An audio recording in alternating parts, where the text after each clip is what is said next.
If we are doling out blame for why the Cowboys are sitting at home and the San Francisco 49ers are moving on to play your Philadelphia Eagles, Dak Prescott has to take a serious amount for what we saw yesterday. Wait. So you come out of that Cowboys-Niners game, and the story is not that the 49ers have Mr. Irrelevant and they're an awesome story and they have the best defense we've seen in years. It's that Dak ruined this game and the Cowboys were going to win otherwise. No, that too, but we have plenty of time. Too. I'm not hearing that too anyway. We have plenty of time to praise the 49ers because they're moving on. They're going to the link. They're going to play your Philadelphia Eagles. We can talk about Brock Purdy. We can start writing the screenplay for the Brock Purdy movie. But the Cowboys are going home, so we have to pause on them for a moment because that game was 19-12. Yep. Zero margin for error, and the Cowboys knew that going in. Right. The defense played very well. What was the difference in that game? That was 2 Dak Prescott interceptions and a couple really boneheaded plays. They left so many. They left points out on the field, Perloff, and if they had played a more buttoned-up game, they're winning and they're moving on. I don't know if that's true. First of all, the kicker was a huge problem. The Tony Pollard injury was a massive, massive problem. Yeah. But I'm watching all the shows today and hearing all the sports talk radio. It's all Dak blew it against the Niners. Are we forgetting the Niners have won 12 in a row and their defense is amazing and they had 2 extra days of rest and the game was in San Francisco and Dak has not one competent receiver to throw to other than CeeDee Lamb? I'm sorry, everyone says Patrick Mahomes and Joe Burrow and Josh Allen would have thrived in this situation. Dak is in a no-win situation. This team around him is so flawed, but everyone looks at Dak. Okay. Flawed, here's my thing. CeeDee Lamb and Dak Prescott definitely have a good connection, and Lamb, I thought, had a good game, over 100 yards receiving. He had a good game. But Dak Prescott and Michael Gallup have not been on the same page all season long. That cannot be happening in the divisional round. That's something that has to be fixed before you get to this point. The ghost of Michael Gallup and the post-ACL Michael Gallup who had one good game? Who's running the right way and who's running the ball jumping 9 feet? Who's jumping 3 seconds consistently before the ball gets there all season long? Okay, who's hitching 3 times before he throws the ball? And that's Dak Prescott. Oh, wait, Maggie, were you under a pass rush from Nick Bosa? You know how many times Dak got sacked on Sunday? 0. One time. It wasn't really a sack. He was trying to escape the pocket. It got caught from behind. So he was under complete pressure, but still got rid of the ball, kept the offense moving. I've seen San Francisco break the hearts of other offenses. Dak at least kept them in it. This was not an easy job going against Nick Bosa and Fred Warner and Armstead and all these big guys. And then his weapons completely fell apart on him. Or maybe he fell apart a bit too. Those 2 interceptions, he's trying to force a ball on a 2nd and 2, mind you, when you're at the San Francisco 18. Why are you forcing a ball to CeeDee Lamb, who's being covered by 2 of the best defenders, not just on the 49ers, but maybe in the whole league, in Jimmy Ward and Fred Warner? Why would you ever do something like that? Well, there's one obvious reason he did it. There's only one human being on that field that he could throw to on Sunday, and that was CeeDee Lamb. There was no one else who wasn't going to screw him over. Like the first interception, and Michael Gallup, who ran his route, then just completely, I don't know what he was doing when the quarterback pushed him to the side and ran up, moving forward as Gallup was supposed to do. So he only trusted CeeDee Lamb, so he was looking for CeeDee Lamb. And everyone is ignoring the pressure that was on Dak the entire game. He was under so much pressure. Everyone's like, why didn't he lead CeeDee Lamb 83 yards away from the line of scrimmage? Because he couldn't step into anything because D'Amico Ryans, the Niners defensive coordinator, outthought Kellen Moore the entire game and had pressure on Dak from the get-go. Okay, well, that's true. But he also had time enough to hitch multiple times while he's looking for God knows what. He had plenty of time to hang in there. Plenty of time? Okay, no and also, way. Here's this. If you only have one good receiver or one receiver that you can really rely on, and then Tony Pollard leaves the game in the second quarter, no doubt that those were 2 bad things for the offense. I'm sorry, is Mahomes have the high ankle sprain, or does Dak Prescott? Is he allergic to using his legs? There were a couple runs there. He had a really nice one that almost got to the end zone before he kind of bailed out, but I understand why. why was he not able to run in the entire second half? Like, because the Niners, Fred Warner is some sort of superhuman cheat code. He runs at 75 miles an hour, and Bosa runs 100 miles an hour, and Epubam and all these guys. Yeah. I think that was a function of the 49ers, and Dak hasn't been a runner in a long time. The other thing, let's talk about the running back situation. Yeah. Ezekiel Elliott, obviously the Niners know what's going on. They knew that Dak was going to have to drop back a lot because Ezekiel Elliott could have a hole that leads to any normal running back would get a 20-yard gain, and he would go for 3 yards. Yeah. Maybe he really looks spent. Maybe he should take, I thought this, why don't you take the visor off? I like the visor. No, it looks cool, but maybe you can't see. Maybe, it's like getting to be nighttime in San Francisco. Maybe, you're not like seeing the ground or something. Oh, man, there was so much space for him to run. I felt like there was one where he went outside, and you could see him get tired. It was like a 3-yard gain, and he ran out of steam about halfway through. I think this to make this about Ezekiel Elliott, though, and I understand where Pollard went down. 10 carries for 26 yards. You don't think so? You can't run the ball against San Francisco. Okay, but why not designed runs for Dak? Okay, so you want to go back to... So that's your answer? Is a designed QB run? Hey, try to win the game is my answer.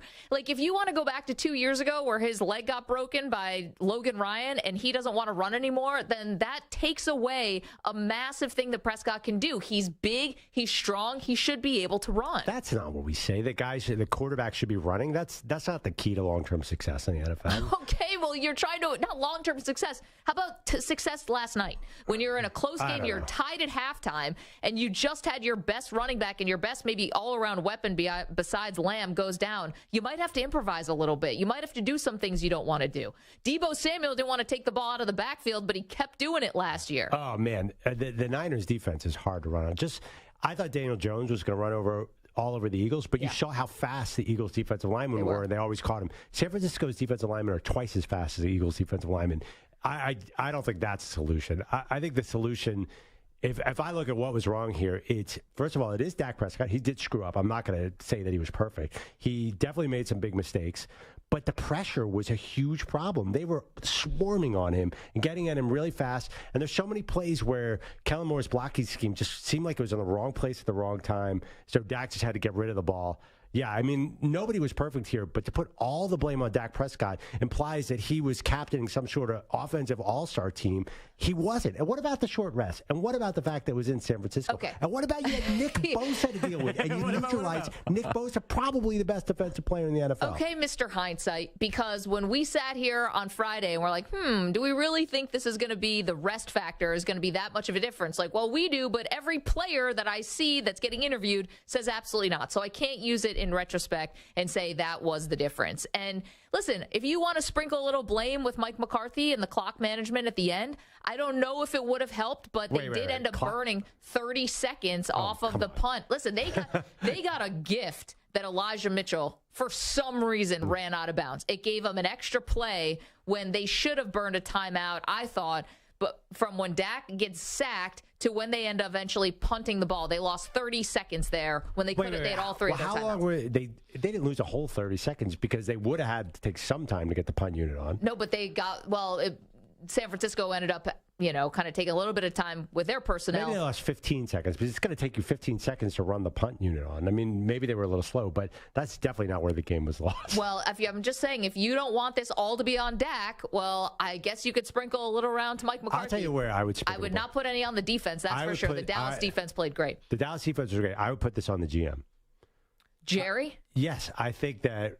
I'm sorry, and I've been back and forth on this. You really shouldn't have let Amari Cooper walk. I think the weapons around Dak were terrible. You called Amari Cooper washed at the time, just FYI. You got lucky that Tony Pollard came out of nowhere this year because your running back is not good. Ezekiel Elliott's not good.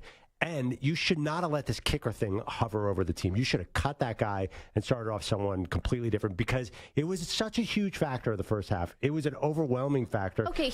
And first of all, Dak never would have thrown that first pick if it was a normal team and they had just kicked the field goal. Okay, it was definitely a problem. And the extra point that gets blocked, I agree with what they said on the broadcast. It was probably going to wide left anyway. That thing looked like a knuckleball. It was like, whoa. It was like somebody cross-eyed looking at that thing. It was bizarre. But anyway, that gets blocked. But I thought the craziest thing about this Brett Maher situation that did not get nearly enough play is why was he still good kicking field goals but couldn't kick the extra point. This is the most bizarre case of the yips I've ever seen in my life. Who only has the yips from the starting tee and not in the fairways? Like, it's crazy to me. Well, not really. But you think about a lot of guys have free throw yips, which is the easiest shot in basketball. Same phenomenon. I know, but it's the same exact thing. It's a snap, it's a hold, and a kick, whether it's on an extra point or a field goal. But he's nailing a 43-yarder later in the game. Yeah, like, but that makes no sense. Once it's in your head, it's in your head. And also, too, they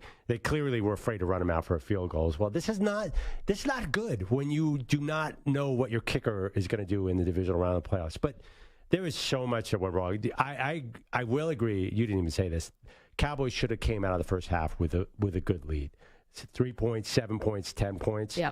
Once they did that, their defense got tired in the second half, and San Francisco seemed a 10-minute drive that just killed the Cowboys. But I don't know. Dak is not alone.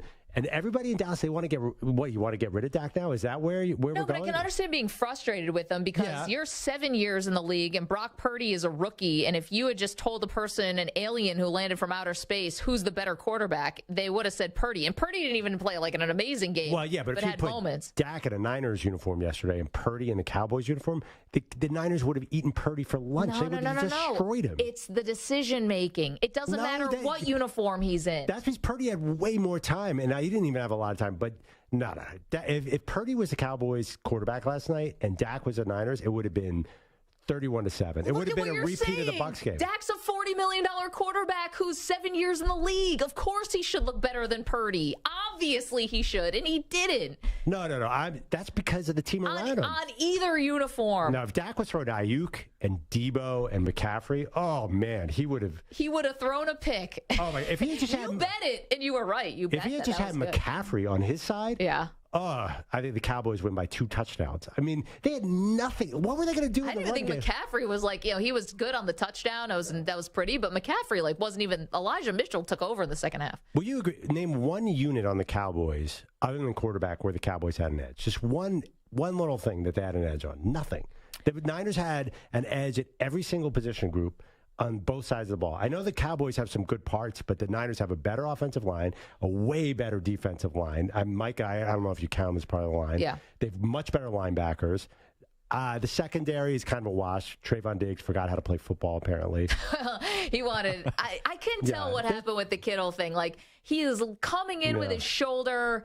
Kittle's bobbling the ball. It's going off his head, his elbow, basically the guy selling beer in the front row. That ball went everywhere and then finally lands in his hands, and Diggs just sort of missed him. Yeah, well, what about 4 plays later when Diggs got hit in the stomach with the ball and dropped it? I mean, both sides dropped interceptions. Yeah, but Dak could have had 2 more. He's Trayvon Diggs. He's supposed to get that. I think the Cowboys really did not have an edge over the Niners anywhere. And to come into that situation with no kicker is even worse.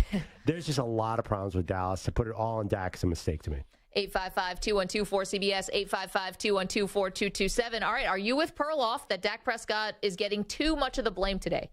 Or are you with me, which is the blame goes on his shoulders? I mean, if you want to add some other people into it, sure. You got someone else you want to add? Mike McCarthy, a little Kellen Moore? I think Dan Quinn pretty much skates today. He's now off getting head coaching interviews, and I think the defense played well. Defense was great. Yeah, Dan Quinn did a good job. I think Kellen Moore got outcoached big time.